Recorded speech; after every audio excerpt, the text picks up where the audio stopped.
What are the main causes of death in Malaysia?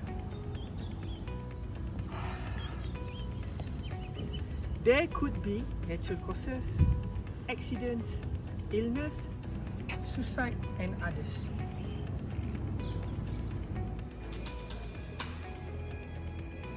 It might not be your first thought when it comes to cause of death.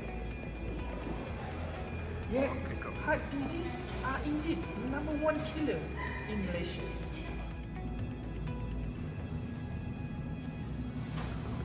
According to Department of Statistics Malaysia, ischemic heart disease continue to be leading cause of mortality, accounting for 17% of 190,155 deaths that were medically verified in 2020.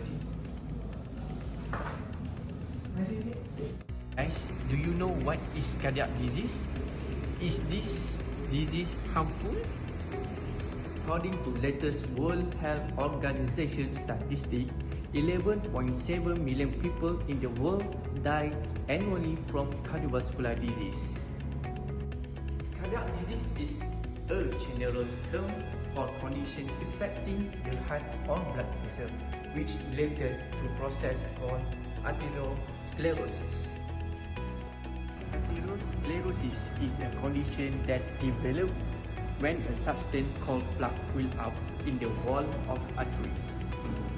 This build up narrow the arteries, making harder from blood flow through. This can cause heart attack or stroke. Vascular disease also include congenital heart disease, cerebrovascular disease, rheumatic heart disease, and the most common is related with cardiac heart disease. What about the causes of cardiovascular disease? There are two types of the causes. The first one is non-modifiable cause factors, which are increasing in age, gender, family history, and ethnicity.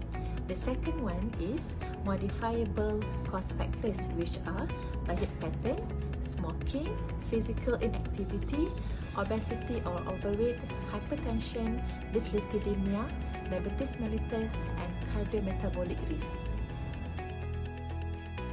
Tests are usually common for heart disease like troponin, TROP-T, proBNP, D-dimer, CKMB, lipid profile, and others.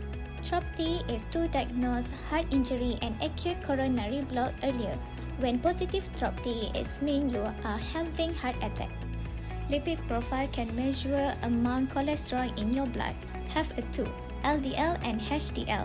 For LDL is low density lipoprotein or called bad cholesterol. When LDL is high, it means high risk for heart disease. For HDL, high density lipoprotein is called good cholesterol. When HDL is high, it means lower risk of heart disease.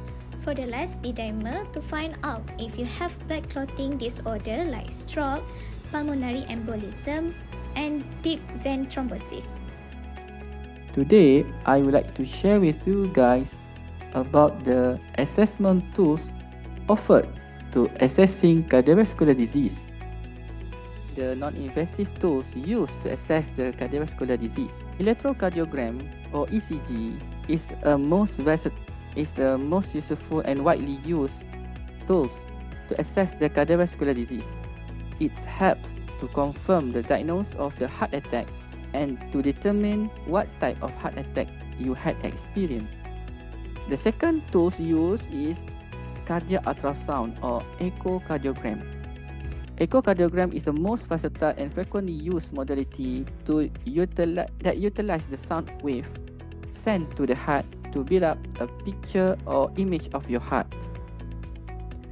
Echo can help the cardiologist and echo technician to determine the area of affected caused by the cardiac disease. The third tools used is chest X-ray. Chest X-ray can be used if the diagnosis of the heart disease is uncertain. Hi Hi everyone, heart disease is the leading cause of death in Malaysia. To spotlight the heart disease, especially among the children, and how to prevent, joining me now is Mrs. Faradila binti Idris, cardiovascular technologist from IJN Malaysia. Hi everyone, my name is Faradila binti Idris. I'm cardiovascular technologist from IJN Kuala Lumpur. So, Mrs. Faradila, can you explain about the case in Malaysia among the children? In Malaysia, ischemic heart disease remains the main cause of the death with 8,515 fatalities or 17% recorded in 2020 and increased from 11.6% in 2000. So, what is the best way to reduce or prevent this from happen to our children? If we want a healthy and fit children, we as a parents must first adopt a healthy lifestyle. As parents, we are initiate of our children's lifestyle, so we have to start from home.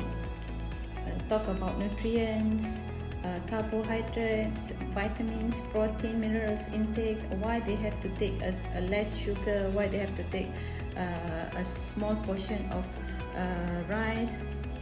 Let them do some activity, physical activity, especially walking, swimming, jogging, cycling, and then teach them personal hygiene, especially wash hand and sleep early, so we can build a good mental health in our family. Okay, now we know the prevention that we can do to make sure our children stay healthy. Mrs. Faradila binti Idris from IJN, thank you so much. So now we end our interview session. Thank you for joining us. Thank you so much.